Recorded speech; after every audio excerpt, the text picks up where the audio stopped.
ओहो, इतना इंतजाम। कभी ना तो मेरी माँ को देखना, उनका तो हर काम ना सलीके से और स्टाइल से होता है। माँ ने समझाया कि अच्छे स्वास्थ्य के लिए जरूरी है उन दिनों में सही मासिक इंतजाम। Same to same. पहले मैं माँ की ना फैन थी, पर अब वो मेरी बेस्ट फ्रेंड है। और मैं बिटिया बड़ी हो रही है, इसे समस्या नहीं एक सुखद अनुभव बनाए, स्वच्छ साधन अपनाए। बेटी हुई है बड़ी तो खुशियाँ क्यों ना बढ़े।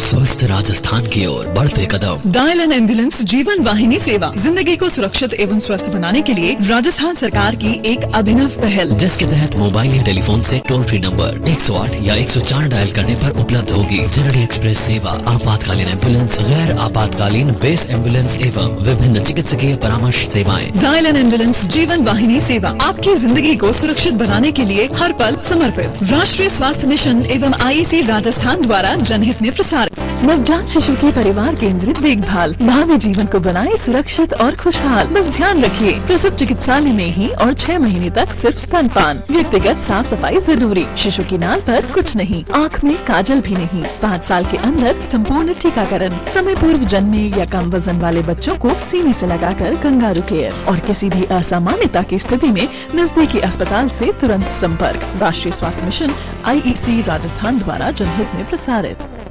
जैसे हुआ मुन्ना गबरू जवान, ना नहीं सुना उसकी बन गई पहचान, पर एक दिन वक्त ने सुना दिया उसे। 2 बच्चे हो गए, अब ना। डॉक्टर साहब मुझे रोज रोज का झंझट नहीं चाहिए। क्या आपका परिवार पूरा है? हाँ। फिर तो आपके लिए बिना चीरे और बिना टाँके वाली नई और आसान पुरुष नसबंदी ठीक है। बस 5 मिनट का काम। कोई कमजोरी नहीं होती भाई। अरे वाह रे वाह, अब घर में कोई नहीं कहता उसको ना। एक छोटा सा फैसला दे खुशियाँ हजार। बेटियां माता पिता के मन का वंदन है, भाई के ललाट का चंदन है। गर्भ में ही लिंग की जांच क्यों?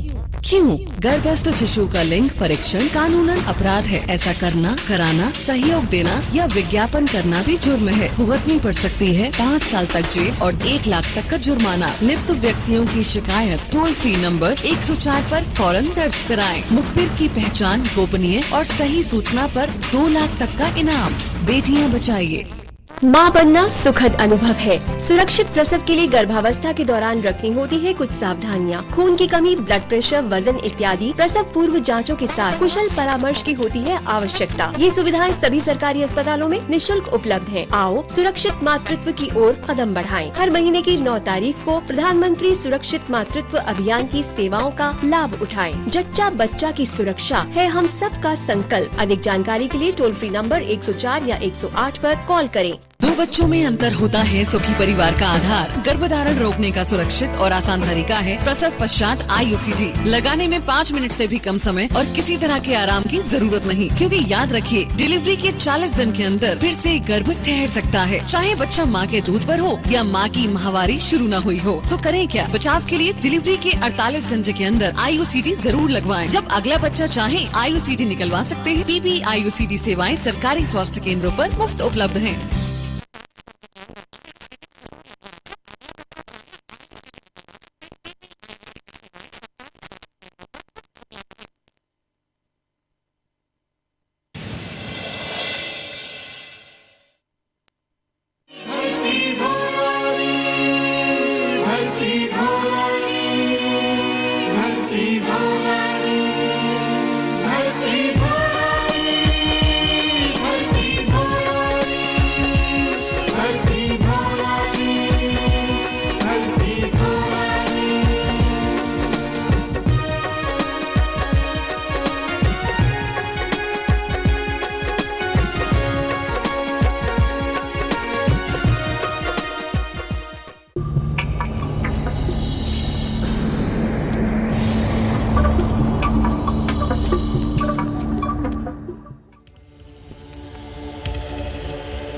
सेहत, मान और धन हाथ से निकल जाए तो प्रयत्न से उसे प्राप्त किया जा सकता है।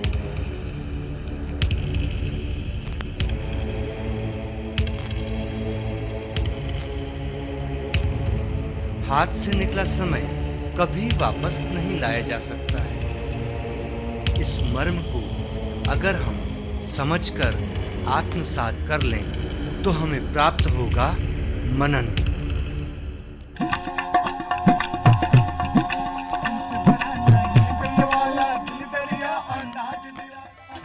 ईश्वर की साधना अपने आप में स्वयं को कल्याण के मार्ग पर ले जाना है। उसके लिए समय की चिंता न करिए। समय अपने आप में अच्छा या बुरा नहीं होता। हम अपनी सफलता असफलता के आधार पर उसका मूल्यांकन अच्छे या बुरे रूप में करते हैं। समय एक सा कभी नहीं रहता। आज कहीं कुछ ठीक नहीं है तो कल अवश्य ठीक हो जाएगा। समय बुरा चल भी रहा हो तो धैर्यपूर्वक अच्छे समय की प्रतीक्षा करनी चाहिए। समय का मूल्य समझना चाहिए, क्योंकि समय और समुद्र की लहरें किसी का इंतजार नहीं करते। समय को नष्ट मत करो, क्योंकि जीवन इसी से बना है। समय बिना चाबी की ऐसी घड़ी है जो कभी नहीं रुकती है। जीवन कितना ही छोटा हो, समय की बर्बादी से वो और भी छोटा हो जाता है। इस समय सत्य को हम स्वीकार कर लें तो हम प्राप्त करेंगे मुक्ति को, मोक्ष को, और यही होगा हमारा मनन मनन मनन।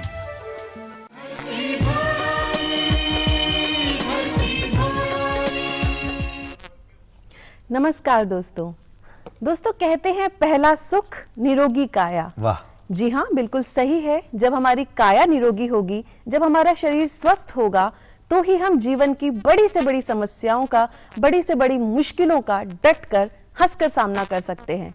और आज के परिवेश में तो स्वस्थ रहना और भी जरूरी हो गया है, क्योंकि स्वस्थ रहकर हम अच्छा सोच सकते हैं, अच्छा समझ सकते हैं।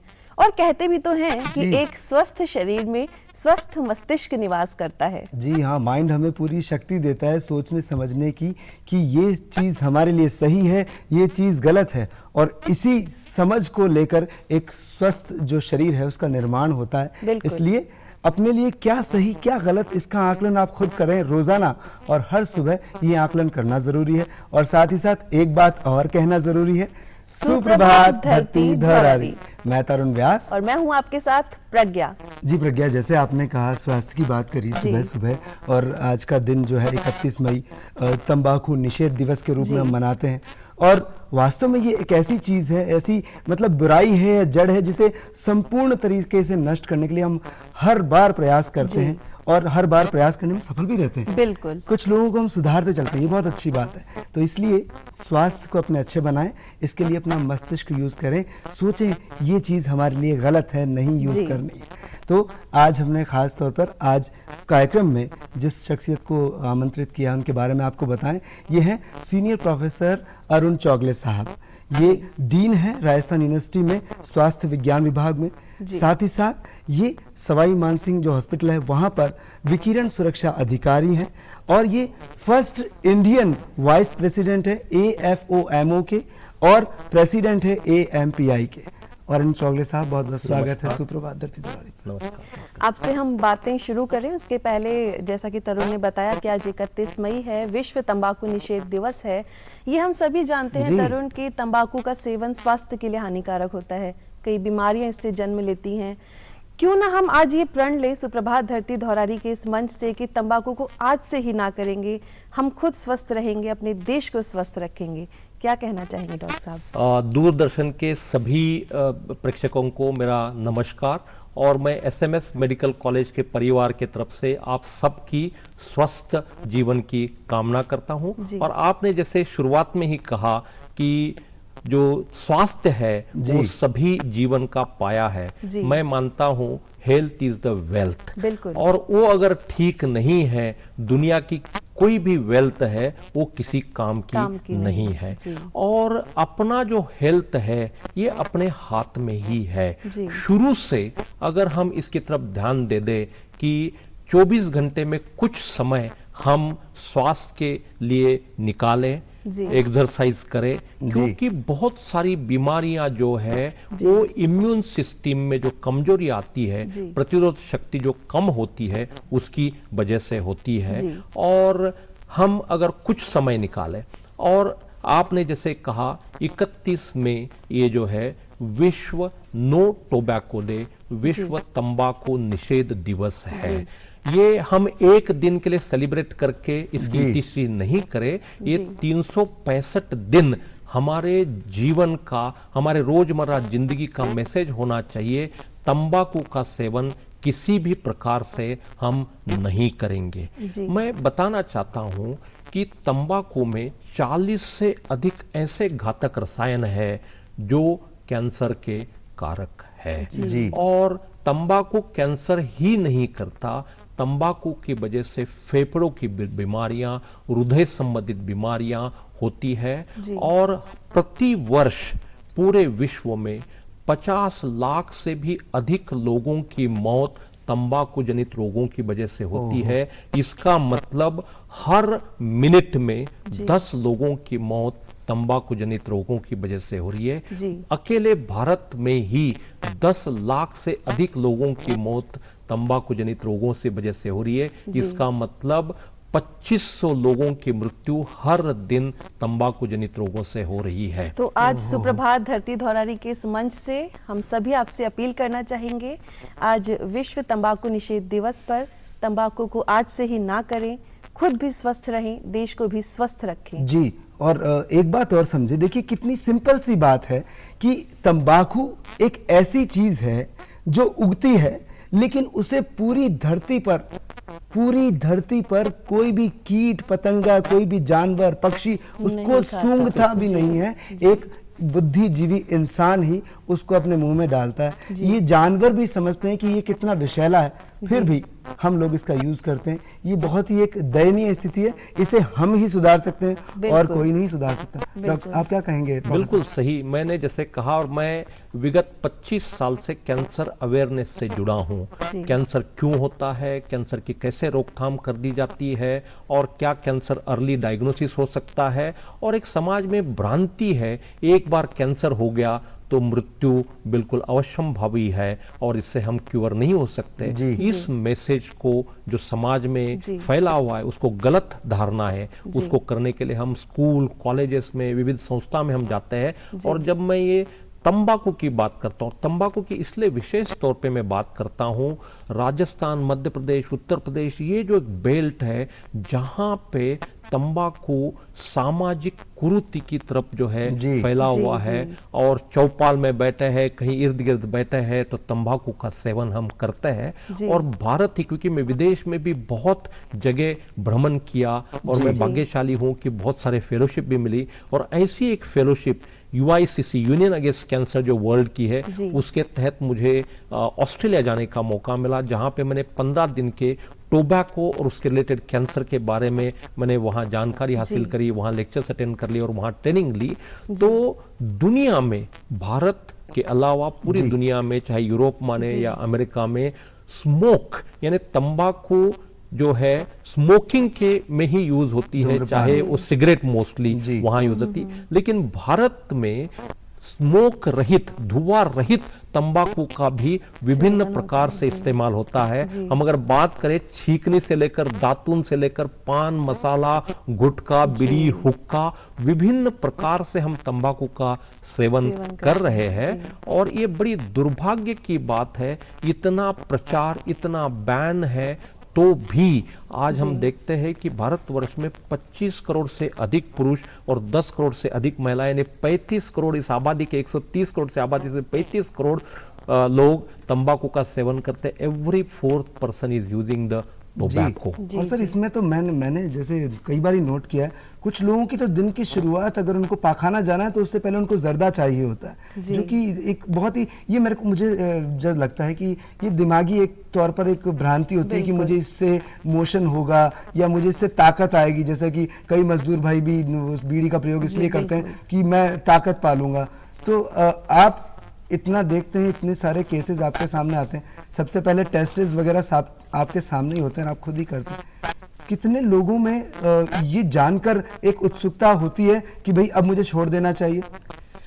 देखो, जब भी हम एपिडेमियोलॉजिकल स्टडीज करते हैं, जैसे कैंसर के मरीज, जैसे मैंने बता दिया, नाक, कान, मुंह, गले के कैंसर का एकमेव कारण, जो मेजर कारण है, वो तंबाकू का सेवन है।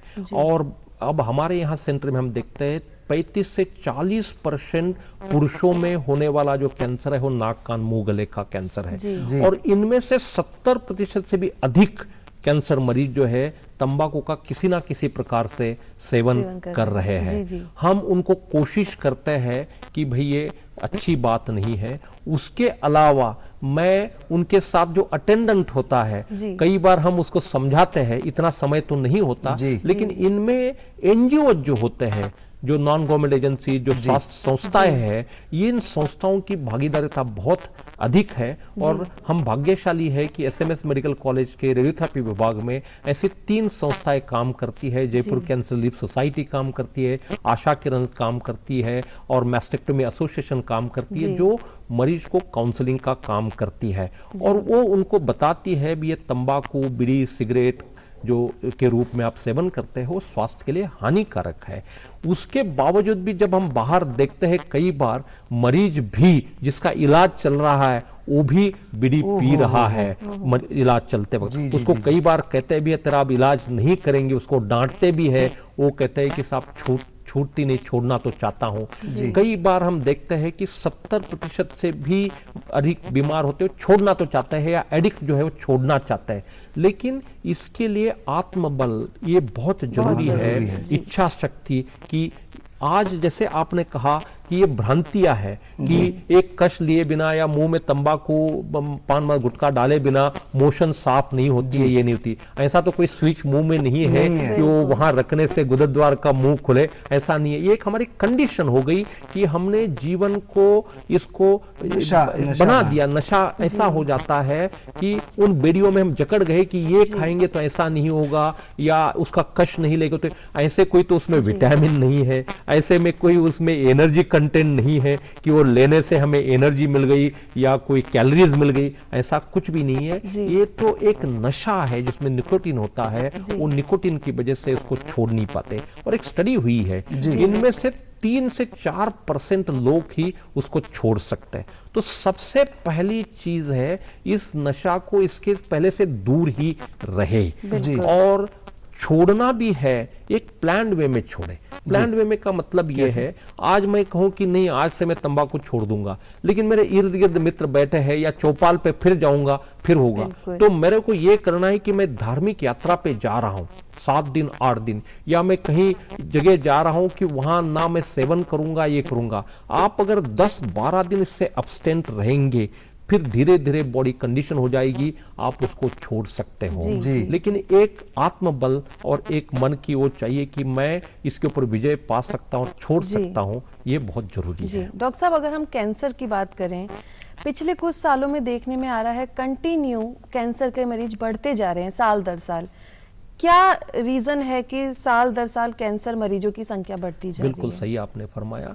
कैंसर कोई मानव के लिए नई बीमारी नहीं है। जब से इस धरातल पर मानव सभ्यता आई है तब से कैंसर है। अगर हम अफ्रीकन कंट्रीज के जीवाश्म देखते 25,000 साल पहले, उसमें भी कैंसर के अवशेष थे। या कार्सिनोमा, ये ग्रीक वर्ड ईसा पूर्व 5वीं शताब्दी में क्वाइन किया गया, उसमें भी कैंसर का वर्ड था। और भारत की प्राचीनतम उपचार पद्धति जो आयुर्वेद है, जिसको 5-6 हजार साल पुरानी हम कहते हैं, उसमें भी कैंसर के बारे में अर्बुद के नाम से उल्लेख है। उसके निदान के, उसके जांच के और उपचार के बारे में उल्लेख है। तो कैंसर कोई नई बीमारी नहीं है।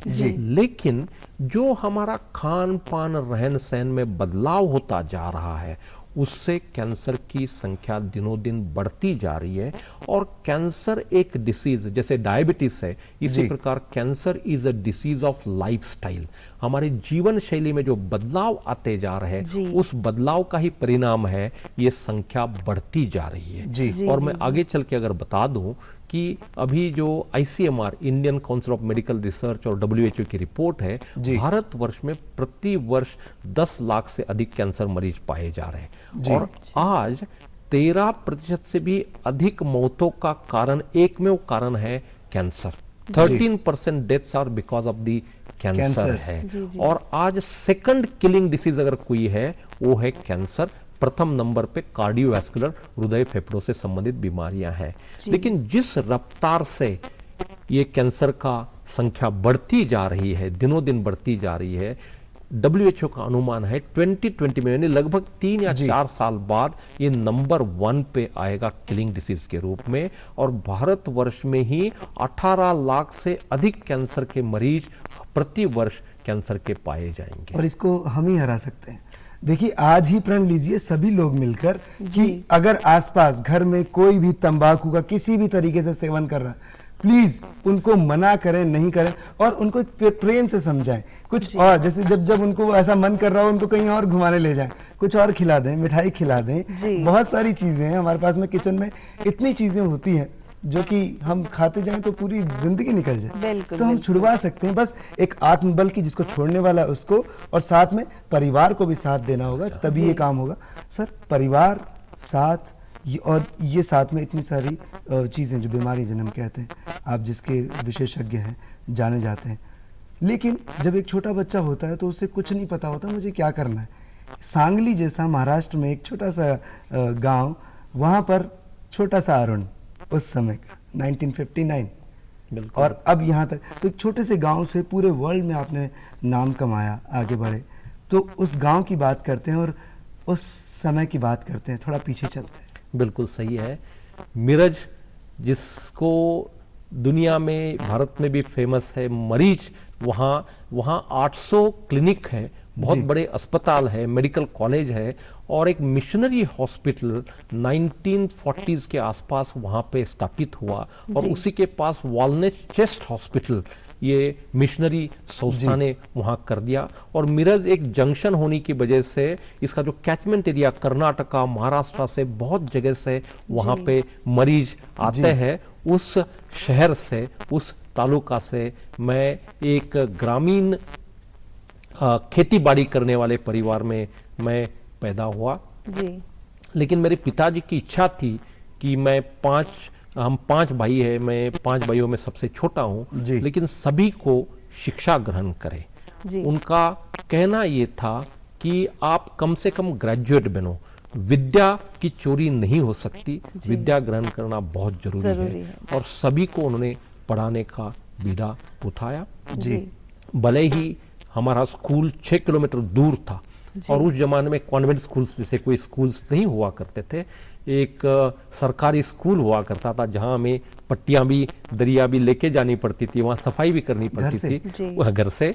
उस स्कूल में मैंने पढ़ाई शुरू करी। लेकिन जो टीचर थे वहां के, वो इतने डेडिकेटेड टीचर थे, यानी मैं आज कहूं कि रेयर ब्रीड जिसको कहते हैं, आज दुर्मिल से पाना, वो टीचर, यानी घर से भी उनका रिश्ता हुआ करता था, और घर वाले भी कहते हैं कि बच्चे को आपके पास सुपुर्द कर लिया, बस इसको अब मोल्ड करना, इसको पढ़ाना आपके काम है।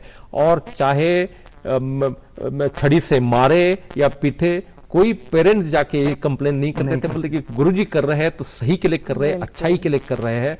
उनसे हमने शिक्षा दीक्षा ली, और मैं आपको बताना चाहता हूं, हमें उन शिक्षक के ऊपर बहुत गर्व है। और जो 1966 में मैंने पहली में एडमिशन लिया था, और मेरे आज भी उन टीचर का नाम याद है, जगन्नाथ गणपति खोत जी। और वो मैं 6 साल तक मैं उनके अंडर पढ़ा, और उनके बाद उनकी ट्रांसफर हो गई और मैं भी आगे पढ़ता चला गया। लेकिन मुझे 2-3 साल पहले बहुत याद आई उनको मैंने ढूंढ निकाला मेरे भाई से माध्यम से, उस समय कोई डाटा इतना नहीं होता था रिटायर होके। और उनका जो गांव है बहादुरवाड़ी, जैसे यहाँ ढानी कहते हैं उसको वाड़ी कहते हैं, उस गांव में वो रहते थे। तो मैं बड़े भाई साहब को लेके उनको मिलने गया, कि जिनकी वजह से आज मैं यहाँ पे हूँ। और भगवान दया से मैंने जितना अपेक्षित था उससे भी भगवान ने खूब दिया। मैं देश विदेश से यात्रा कर चुका हूँ, खूब रिसर्च पेपर पब्लिकेशन करे, खूब एसोसिएशन का रहा, खूब कंट्रीब्यूशन करने की कोशिश करी एज बीइंग ह्यूमन। तो उनको मैं मिल के आया, उनको भी खूब, ही इज 84 ईयर्स ओल्ड आज के तारीख में, 84। लेकिन मुझे ताज्जुब हुआ कि जब हम उनके गांव गए तो वहां पे नहीं मिले। फिर हम ढूंढते गए, उनके बेटी के गांव वहां गए थे, और आज भी वो मोटरसाइकिल से ट्रेवल करते हैं। यही मैं बताना चाहता हूं कि हेल्थ। और जब मैंने उनसे मिला और कहा कि 84 साल के आप खुद मोटरसाइकिल चलाते हो, उन्होंने कहा अरुण, शुरू से बिल्कुल सुबह उठना, बिल्कुल खाने का, घूमने का ये ध्यान रखना, ये करना, और आज इसलिए मैं ऐसा हूं। तो दोबारा हमें वो याद दिलाता है कि जो जीवन शैली लोगों की थी, मेरे दादाजी भी एट द एज ऑफ 93 बिल्कुल घूमते थे, फिरते थे और ये करते थे। तो उनका भी यही था कि स्वास्थ्य का पाया अच्छा होना चाहिए। जो हेल्थ इज वेल्थ है, उसको जो है बिल्कुल चरितार्थ हमें करना चाहिए। लेकिन दुर्भाग्य से एक अंधी दौड़ में हम लगे हैं जी। अंधी दौड़ में लगे हैं कि पैसा कमाना है। किस लिए कमाना है मुझे पता नहीं, पैसा कमाना है, जिसके लिए कमाना है इस पेट के लिए, उसका इसमें ध्यान नहीं है, और हम बस उस दौड़ में लगे हैं। एंड नाउ व्हाट हैपेंस, हम हेल्थ को लॉस्ट कर लेते हैं और फिर अस्पताल में आते हैं, और फिर पैसे से हम स्वास्थ्य खरीद नहीं सकते।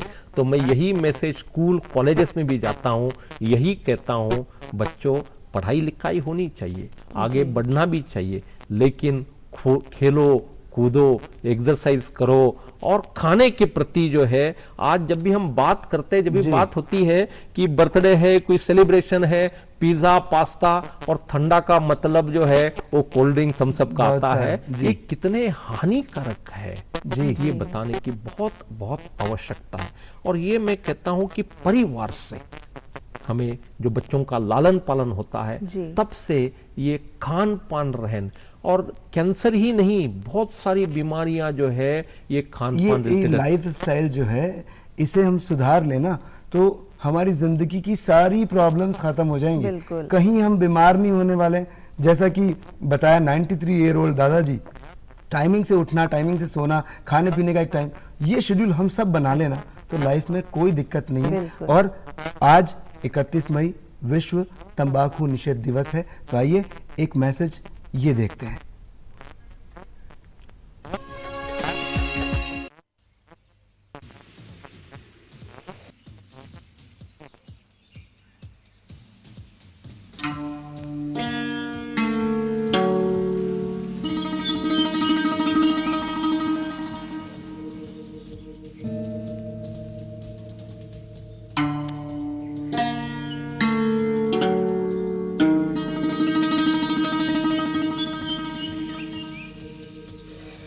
हुक्का, चिलम, बीड़ी, सिगरेट करते जीवन मटिया मेट। धूम्रपान स्वास्थ्य के लिए हानिकारक है। Smoking is injurious to health.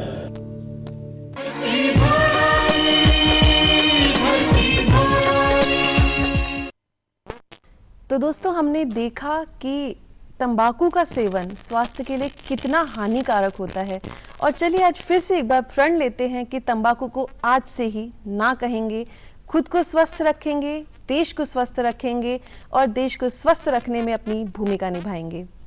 Doctor साहब, हम तंबाकू सेवन की बात कर रहे थे, कितना हानिकारक होता है।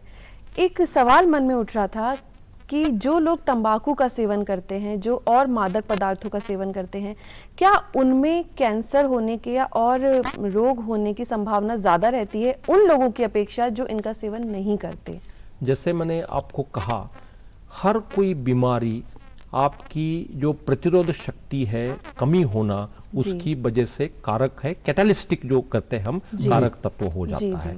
और ये कई बार पाया गया कि जिनमें तंबाकू का सेवन करते हैं, ट्यूबरकुलोसिस, टीबी की बीमारी अधिक हो जाती है, फेफड़ों की बीमारी अधिक हो जाती है। नॉट ओनली दैट थिंग, अभी जो सार्स और स्वाइन फ्लू भी है, वो भी उनमें अधिक, क्योंकि इम्यून सिस्टम में कमजोरी हो जाती है, उनमें ये कैंसर का जो है या अन्य बीमारियों का जो है, क्योंकि इन्फेक्शन होने का वो खतरा अधिक होता है। तो ये बिल्कुल पाया गया है, जो लोग पान, मसाला, गुटखा, तंबाकू का सेवन करते हैं और उनमें मुंह का जो इन्फेक्शन है, मुंह में इन्फेक्शन होना, बार बार का खराश, गला खराब होना और आगे चल के अन्य बीमारी होना, कैंसर जैसे बीमारी होना, ये भी पाया गया। मैं आपको दूसरा एक उदाहरण बताना चाहता हूँ। राजस्थान में ही बीकानेर में एक स्टडी हो गई है। हम सभी जानते हैं आपके शरीर का गुदद्वार द्वार जो पार्ट होता है, जैसे मल त्यागते हैं, वो सबसे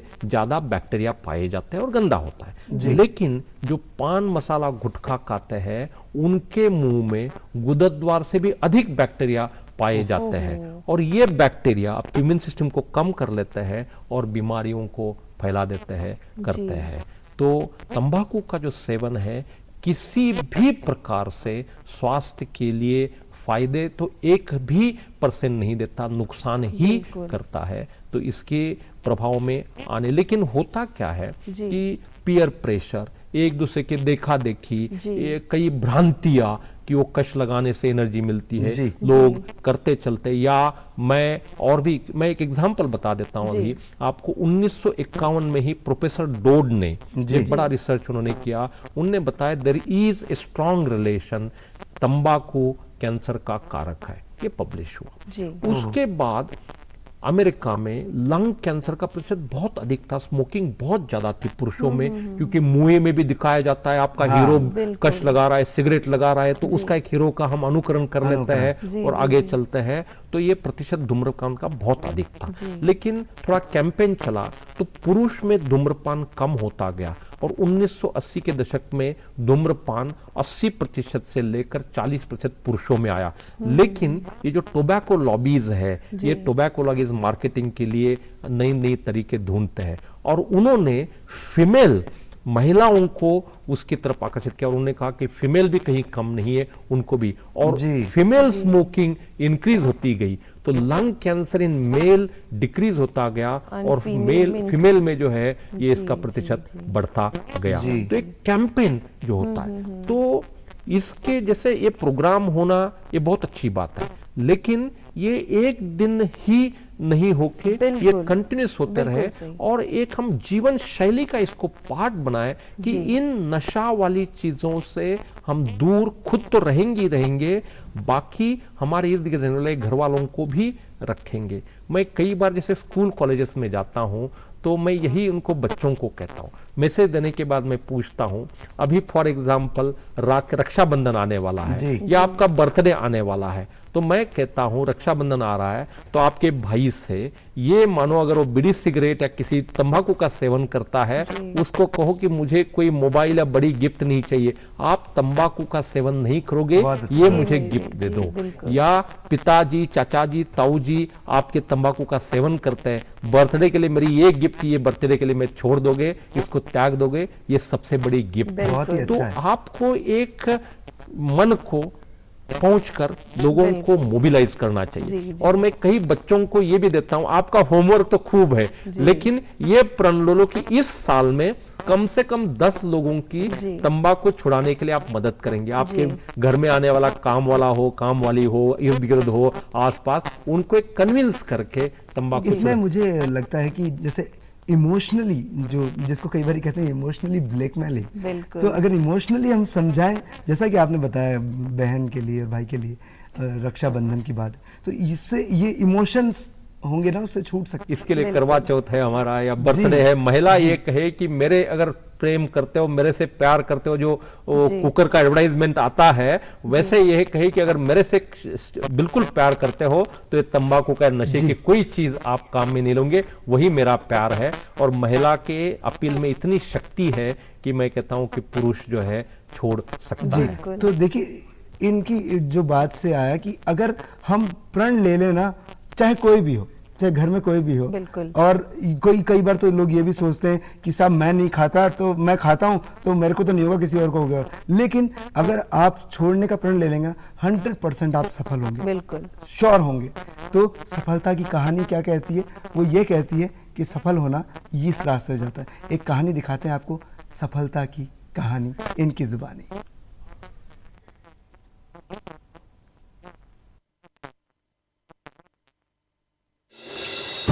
ये न्यू इंडिया है, ये स्टार्टअप की दुनिया है। मेरा भी सपना था कि मैं स्टार्टअप की इस दुनिया में सितारे सा चमकूं, दिमाग में पल रहे आइडियाज को हकीकत की जमीन पर परखूं। फिर जैसे ही मुद्रा योजना के रूप में भारत सरकार ने मदद का हाथ बढ़ाया, मैंने भी नौकरी छोड़कर एंटरप्रेन्योरशिप की तरफ कदम बढ़ाया। मेरे जैसे यंग एंटरप्रेन्योर्स को भारत सरकार की इस नई योजना से मिली एक शुभ शुरुआत और आगे के सफर के लिए मिला स्टार्टअप योजना का साथ। रजिस्ट्रेशन, टैक्स और लाइसेंस की मुश्किलें नहीं आई आड़े।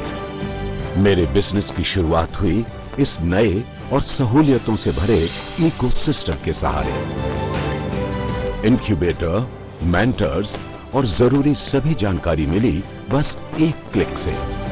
बिजनेस बुलंदी पर पहुंचा 5 साल तक मिलने वाले टैक्स बेनिफिट से। केंद्र सरकार की इस महत्वाकांक्षी योजना से मेरे जैसे लाखों युवाओं का जीवन संवर रहा है। सच है, मेरा भारत बदल रहा है। जॉब सीकर्स नहीं, ये जॉब क्रिएटर्स बनने की शुरुआत है। हां, अब मैं और मेरा हर ख्वाब आजाद है। New India, startup India. जी, मेरा देश बदल रहा है, आगे बढ़ रहा है। बहुत अच्छा लगता है जब कोई काम नौकरी पाने के लिए नहीं, खुद नौकरी देने वाला बन जाता है। कितनी अच्छी कहानी है। लेकिन ये ऐसे ही नहीं बनती है। इसके लिए हर वो नशा, हर वो बुरी चीज त्यागनी होती है जो कि हमारी लाइफ को खराब कर सकती है। इसलिए तंबाकू को जरूर से त्यागें, इससे दूर रहें। चाहे कोई भी नशा हो, दूर रहना बहुत जरूरी है। और अभी हमारे पास में अरुण चौगले साहब, और बात चल रही है इसी बारे में। सर, जैसा कि अभी एक इसमें सीन में एक भीड़ भी दिखाई थी, लेकिन सार्वजनिक जगह पर धूम्रपान निषेध है ऐसा लिखा होता है, लेकिन हम हर जगह जाएं, कहीं ना कहीं ऐसे शख्स मिल जाते हैं और उसके बाद में हाँ आपको क्या दिक्कत है, ये वर्ड सुनने को मिलता है। बड़ा डर लगता है सुनते हुए भी। और पीने वाले को देखकर हमें लगता है कि ये तो वैसे ही जा रहे हैं इस दुनिया से। क्यों कर रहे हैं ऐसा? स्मोकिंग जो करता है, स्मोक, उसको तो मैं कहता हूं कि वो बड़ा परोपकारी प्राणी है और कोई दूसरा नहीं हो सकता। क्योंकि जो स्मोकिंग करता है 1/3 धुआं तो अपने अंदर लेता है और 2/3 धुआं इर्द गिर्द वालों के लिए लेता है, जिसको हम निष्क्रिय धूम्रपान कहते हैं। और निष्क्रिय धूम्रपान उतना ही घातक है जितना सक्रिय धूम्रपान है। तो हर नागरिक का ये फंडामेंटल राइट है कि इर्द गिर्द कोई कर रहा है और उससे मुझे धुआं आ रहा है तो उसको मैं अपोज करूं, उसको मैं कहूं, उसको कन्विंस करूं। और गवर्नमेंट ने एक्ट बनाया है 2004 में, ये एक्ट आ गया, राजस्थान में भी लागू हुआ। जो शिक्षण संस्थाएं हैं, हॉस्पिटल है, उसके 500 मीटर के दायरे में तंबाकू, गुटखा, पाउच नहीं मिले। 18 साल के कम के उम्र वालों को नहीं मिले। लेकिन आप जानते हो कानून तो बन जाता है, लेकिन कानून का पालन करवाना ये राज्य सरकार का कर्तव्य है। लेकिन पालन उसका करना ये हर नागरिक का भी कर्तव्य है। ये हम ये सोच के नहीं चलेंगे हर काम सरकारी करे। एक जिम्मेदार नागरिक के होने के नाते हमें भी ये देखना चाहिए कि ये कोई गलत हो रहा है, कानून की जो अवहेलना हो रही है उसके तरफ भी हम ध्यान दे दें। और आपको बताते हुए मुझे बड़ा दुर्भाग्य से मैं बताना चाहता हूं, एसएमएस अस्पताल के इर्द गिर्द भी, और आज 4 दिन पहले आपने अखबार में भी पढ़ा होगा, इस जयपुर के महापौर ने भी वहां दौरा कर लिया और ये दुकानों को सीज किया जहां पे पान मसाला गुटखा बेचा जा रहा था। और अगर हम स्कूल से बाहर निकले तो हो सकता है पेंसिल किताबों की दुकान नहीं मिलेगी, उसके लिए दूर जाना पड़ेगा, लेकिन ये पाउच के और गुटके के जो है दुकान मिलेंगे। इसके लिए हम सब नागरिकों का भी कर्तव्य है। और जो बेच रहे, व्यवसाय करना, पैसा कमाना, ये कोई गलत बात नहीं है, लेकिन एट कॉस्ट क्या है वो भी देखना पड़ेगा। किसकी जीवन के साथ में खिलवाड़ कर रहा हूं, अन्य बिजनेस भी है, अन्य काम भी है, वो भी हम करें। तो इसके ऊपर इसी प्रकार से मैं एक सिंपल दूसरा एग्जांपल बताना चाहता हूं। पोलैंड में भी 1990 से पहले 80% पुरुष और 60% महिलाएं तंबाकू का सेवन, वहां तो जो स्मोकिंग ही ज़्यादा होती करते थे, लेकिन एक जन चेतना और सहभागिता लोगों की, एनजीओज की, सरकार की ये चलाया और 10 साल में दोबारा जब सर्वे किया तो 80% से 40% पुरुषों में कम हुआ और 60% से 20% तक महिलाओं में ये प्रमाण आ गया। तो जन चेतना, जन भागीदारी और जब हम सब जो पढ़े लिखे लोग कहते हैं उनका भी बहुत बड़ा दायित्व। सर, आपने पोलैंड की बात की, इससे पहले ऑस्ट्रेलिया की बात की थी, आप कई देशों में भी घूमे हैं और हर जगह आपको बहुत सम्मानित किया गया। AMPI के आप प्रेसिडेंट हैं, AFMO के आप वाइस प्रेसिडेंट, पहले भारतीय। ज़रा अपने इन अचीवमेंट्स के बारे में बताएं।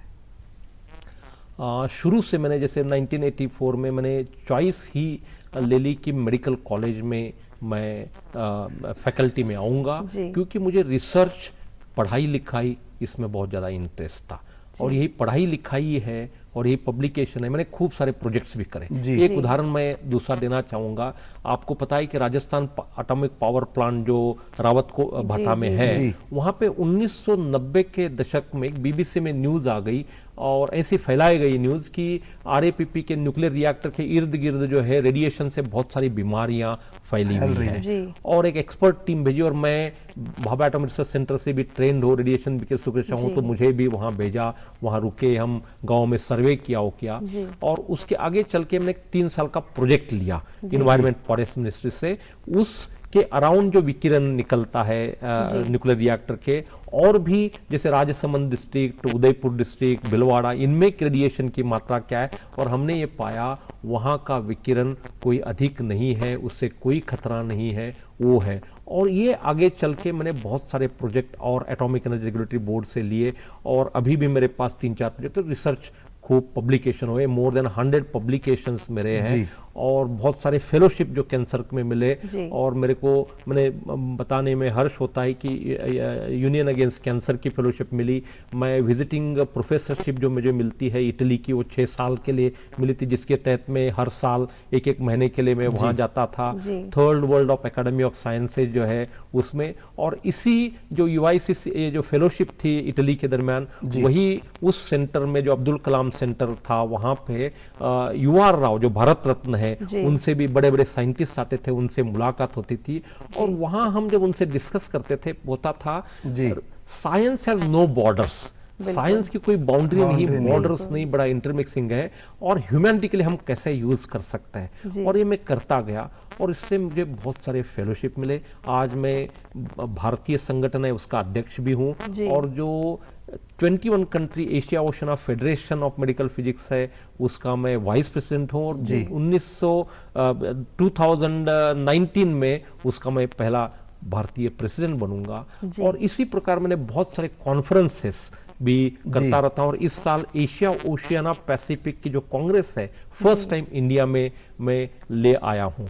और जैसे आपने पोलैंड की बात करते करते कही, और जब मैं वहाँ ऑस्ट्रेलिया में था और इसी जो एशिया पैसिफिक कैंसर कंट्रोल और टोबैको कंट्रोल प्रोग्राम में मैं वहाँ गया था, तो वहाँ पे मैं जो हार्बर ब्रिज पे घूम रहा था, वहाँ एक मुझे गार्ड मिला। वो इंडियन देखते हुए कर लिया, लेकिन उसमें देखा कि मुंह में वो गुटखा डला हुआ है। मैंने उसको पूछा, भाई तुम कैसे यहाँ कैसे मिलता है? तो उन्होंने कहा कि हम यहाँ से स्मगल करके लाते, जब भी आते हैं 1-2 किलो गुटखा ले आते करते हैं। और जब मैं ऑस्ट्रेलियन यूनिवर्सिटी में प्रोफेसर से बात कर रहा था तो उन्होंने यही रिमार्क करा और मैंने अखबार में, Asians who are migrating to Australia, they are smuggling the gutkha tobacco in this country। तो ये हमारी आदत जो है, ये आदत हम इसको छोड़ना नहीं चाहते और वहां भी जाके हम इस कंट्री को उससे बदनामी भी आ जाती है। मैं तो इसमें ये और चीज बोलता हूँ कि जितने भी हमारे सेलिब्रिटीज होते हैं, चाहे फिल्म स्टार्स होते हैं, सबको ये चीज सोच लेनी चाहिए कि इस चीज का हम ऐड ही ना करें, क्योंकि लोग अनुकरण से ज्यादा उसको सीखते हैं, तो ऐसा नहीं होना चाहिए। बिल्कुल। सर, आप की बातों का लोग अनुकरण करेंगे तो वास्तव में जिंदगी में बहुत सारी चीजें सही हो जाएंगी। और जी डॉक्टर साहब, हम तंबाकू से होने वाले जो बीमारियां हैं उनकी बात कर रहे हैं, कैंसर की हम बात कर रहे हैं। लोगों में ये भ्रांतियां हैं कि जिनको कैंसर हुआ है या HIV एड्स हुआ है या TB हुआ है, उनके साथ खाना खाने से या उनके साथ घूमने फिरने से या एक ही टॉयलेट को यूज़ करने से ये बीमारियां फैलती हैं। क्या वाकई में ये है सच? कैंसर के कोई कीटाणु, जीवाणु, बैक्टीरिया, वायरसेस नहीं होते, except one cancer, cancer cervix में ह्यूमन पेपिलोमा वायरस का कुछ हद तक रोल है। अदरवाइज किसी भी कैंसर में कोई कीटाणु, जीवाणु नहीं होते। कैंसर कोई संसर्गजन्य रोग नहीं है। कैंसर मरीज के साथ बैठने, उठने, खाने पीने से कैंसर नहीं फैलता। लेकिन जो भ्रांतियां हैं और इस देश की विडंबना है, भ्रांतियां आग की तरफ फैल जाती है। इस देश में गणेश जी भी दूध पीना शुरू कर लेते, ये भ्रांति फैल जाती है। इसी प्रकार लोगों में भ्रांति है और इस भ्रांति को ऐसे प्रोग्राम के माध्यम से, हम लेक्चर्स देते उनके माध्यम से, पत्र पत्रिकाओं के माध्यम से, इनको जो मन मानस में बैठा है कि ये भ्रांतियां हटनी चाहिए। कैंसर कोई संसर्गजन्य रोग नहीं, कैंसर कोई हेरिडिटरी वंशानुगत बीमारी नहीं है। एक फैमिली में हो गया तो उस फैमिली उस कैंसर ग्रसित रहेगी, ऐसा नहीं है। ये भ्रांतियां हैं और इन भ्रांतियों को हमें समझना चाहिए कि ये बिल्कुल झूठ है। एक जो इस सच्चाई को आप सबकी सारी दुनिया के सामने रखते हैं, अपने आपने बहुत सारे पेपर्स वर्क भी किया, किताबें भी आपने लिखी। मृत्युंजय एक किताब का नाम है जो कि कैंसर के लिए अवेयर करती है, और भी किताबें, जरा अपने पब्लिकेशंस के बारे में बताएं। बिल्कुल, मैं जब 1984 में उदयपुर में ज्वाइन करा तो वहाँ भी एक उदयपुर कैंसर सोसाइटी काम करती थी। वहाँ लेट डॉक्टर RK अग्रवाल हुआ करते थे, जो इनका एक कैंपेन चलता था। चलते फिरते लाइब्रेरी थी कि तंबाकू का सेवन कैसे स्वास्थ्य के लिए हानिकारक है, कैंसर के ऊपर कैसे हम विजय पा सकते हैं, कैंसर को कैसे प्रिवेंट कर। उनके सानिध्य में मैं आया और इस प्रोग्राम से मैं जुड़ गया और उसी माध्यम से मेरी हिंदी बड़ी कमजोर थी। आज मैं हिंदी ठीक बोल रहा हूँ, लेकिन जब मैं महाराष्ट्र से पहली बार राजस्थान में आया तो बड़ी हिंदी कमजोर थी। लेकिन धीरे धीरे धीरे मैं हिंदी बोलना सीखा, हिंदी लिखना सीखा। और मैंने आपको बताना चाहूंगा कि हमने 2 किताबें, क्योंकि हिंदी में कैंसर के ऊपर, कैंसर प्रिवेंशन के ऊपर, खान पान के ऊपर बहुत कम लिटरेचर है। तो मैं और सुधींद्र गेमावत जी, जिनके सानिध्य में यहाँ में 2000 में आया, जो जयपुर कैंसर सोसाइटी की स्थापना इन्होंने करी थी, ये रिटायर्ड IAS है, तो हमने सोचा कि कुछ किताब जरूरी है। उससे पहले हमने एक मैगजीन शुरू किया जिसका नाम मृत्युंजय।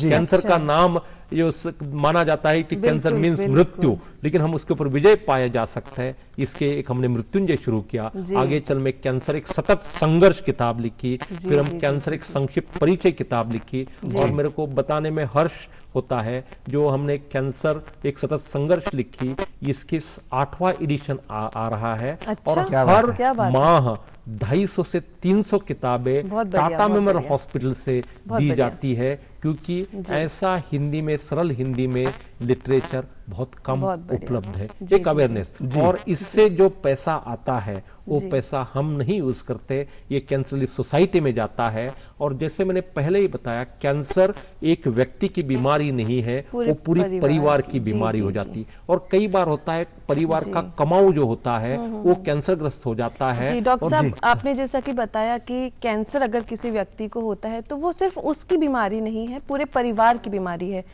तो उस व्यक्ति के लिए पूरे परिवार का क्या एटीट्यूड होना चाहिए? किस तरह से वो जल्दी रिकवर करे, किस तरह समाज का सामना करे? बिल्कुल, यही जैसे मैं भ्रांतियों की बात कर रहा था, जब भी कैंसर का मरीज आ जाता है और उसके अटेंडेंट ज्यादा विचलित हो जाता है, वो बार बार पूछते हैं कौन सी स्टेज में है, कितने दिन बचे हैं, उपचार करके ये बिल्कुल स्वस्थ रहेंगे, वो तो उनके दिमाग में आता ही नहीं। वो पूछते साहब कितने दिन बच पाएंगे, कुछ हमारा घर में ये कार्य है तब तक रह पाएंगे या पहले करें ये करें। तो उनको हम समझाने की कोशिश करते हैं कि कैंसर इतना मतलब नहीं है कि अंत है।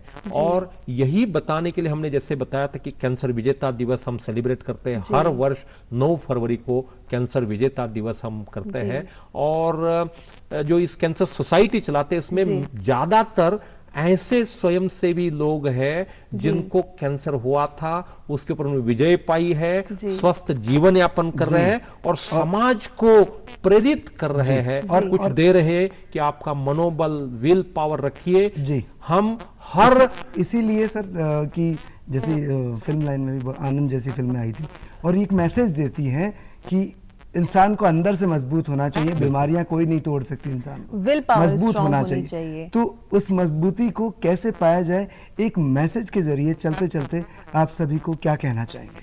देखो, परिवार, सबसे पहला परिवार जो होता है कैंसर मरीज का, वो सबसे क्लोज होता है। उनको निराश नहीं होना चाहिए, उनको हर वक्त, क्योंकि दवा और दुआ और मनोबल ये कैटालिस्टिक है। 1 + 1 + 1 111 कर सकता है।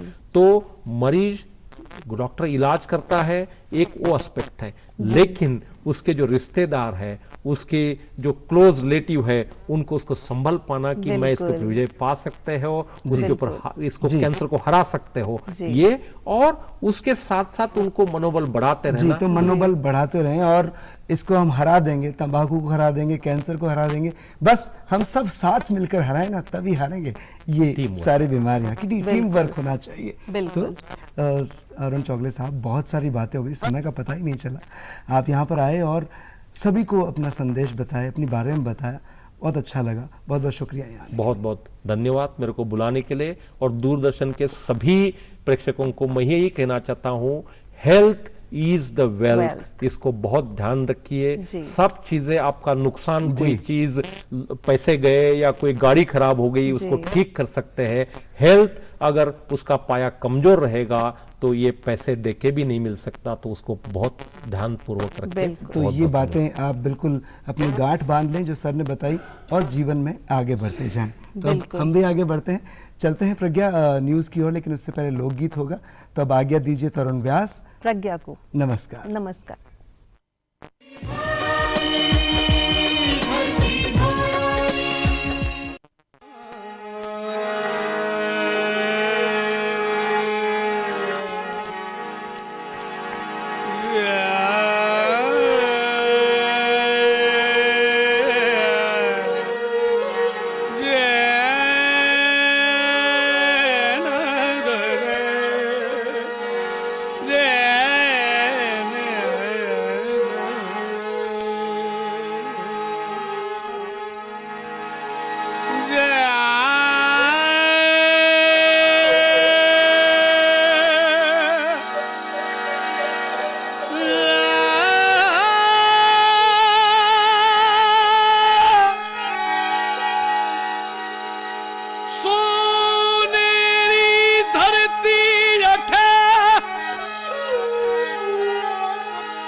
मारो प्यारो राजसिता, मारो प्यारो राजसिता, प्यारो राजसिता रे ताने रे रे।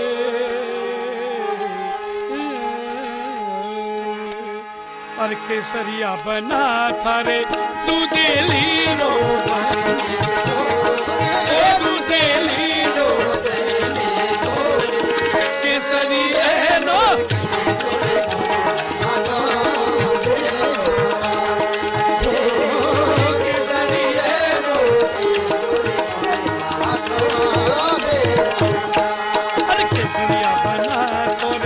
जोशी घर सुधा